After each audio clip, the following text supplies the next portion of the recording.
As we said earlier, the Panama Canal is celebrating 100 years of operations. Well, and during that time, this man-made marvel revolutionized international shipping, and another big expansion is to be completed by 2000. Soledad Perez recently hitched a ride across this 77-kilometer expanse. It was an early start. Pickup time 2:30 a.m., boarding at 4 a.m., and we set sail with the sunrise to cross the Panama Canal. All around. Our trip took place aboard the Johannesburg, owned and operated by the Danish Maersk Line, with a container capacity of 3,000 units. Its route began in Ecuador and will end in the Mediterranean. Once we enter the Panama Canal, the Danish ship becomes Panamanian, meaning Panama's flag goes up and the Danish captain becomes more of an observer. Every port in the world, the pilot is an advisor. He is there to recommend navigation courses, to recommend maneuvers to the master, but the ultimate responsible person in any other port of the world is the master of the vessel. In the Panama Canal, this is the only place in the world where the pilot of the vessel, the pilot that is actually piloting the vessel, is responsible for the navigation of the vessel in the Panama Canal. The master is not responsible. The reason for this, according to the Panama Canal Authority, is because the pilots are experts at navigating the canal and can better maneuver through its locks than the passing ship's captains. Efficiency is the ultimate goal.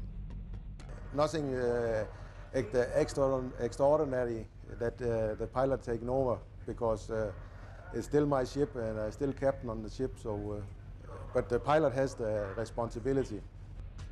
Still, there's no downtime for the captain.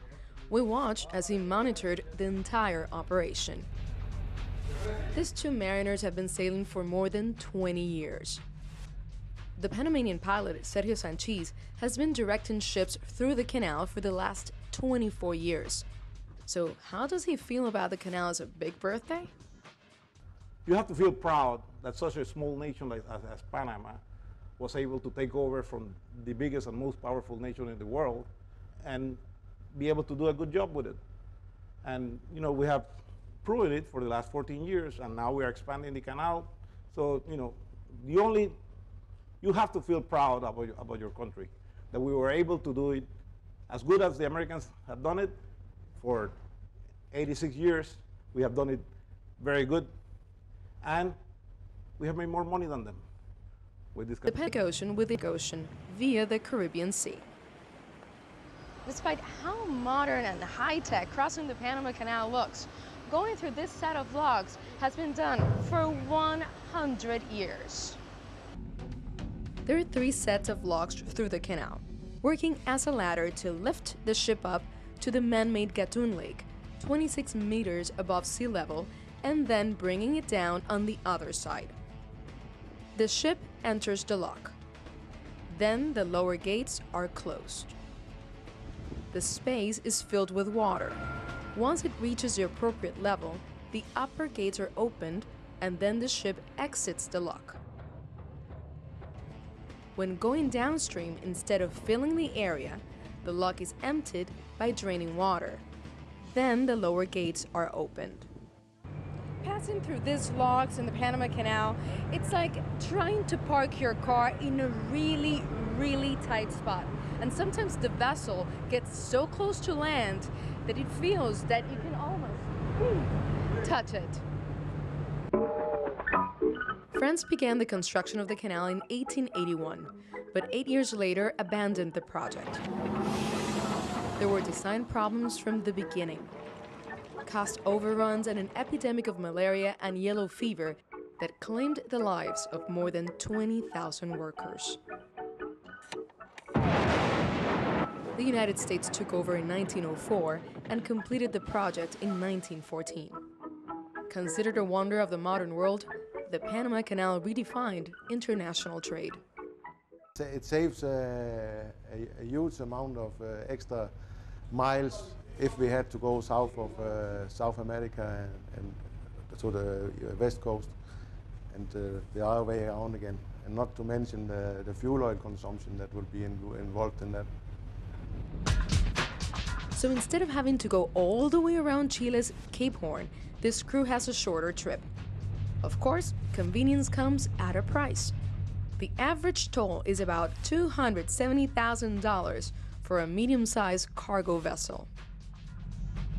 And while the ships passing through the canal are impressive in size, they require relatively small crews to operate them. Only 13 people work aboard the Johannesburg. In here, it's just a simple work, and all of us, it's more or less experienced people, and we can perform our job. And we have to know some basic things, some troubleshooting. We try to solve all the problems. So more or less, we don't have any emergency, like emergency in here. The crew is international. The chief engineer is from Ukraine, the first officer from the Philippines, and the captain, even though he's Danish, his home is in Thailand. This is a lifestyle you have to be used to. For me, it's a perfect life. I really enjoy my job, going to work and can be home with my family concentrated for my whole vacation.